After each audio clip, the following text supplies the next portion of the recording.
Mga boss, basahin natin to. Mas mahirap na ngayong mag-file ng impeachment. Aminado ang grupong bayan na nahirapan silang magsampa ng panibagong impeachment case laban kay BP Sara dahil sobrang dami ng requirements. As you know, maraming dinagdag na condition ang Supreme Court at so mas mahirap na ngayon mag-file ng impeachment. Plano na namin lang magsampa ng impeachment case laban kay BP Inday ngayong February 2026 mga boss.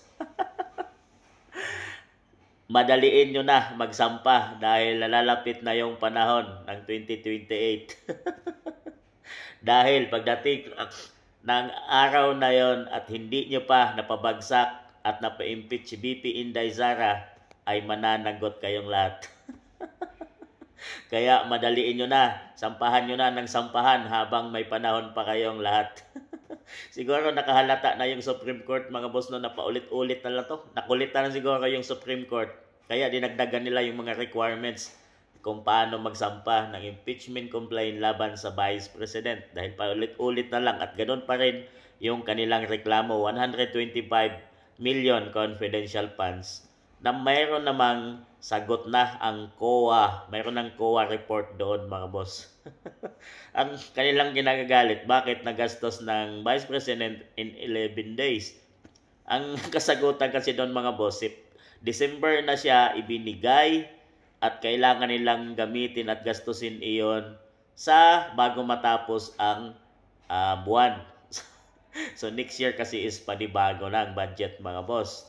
So, hindi nila matanggap yon. At andun naman, sinabi ni VP Inday, lahat yon ay naka-details at nakasubmit sa COA.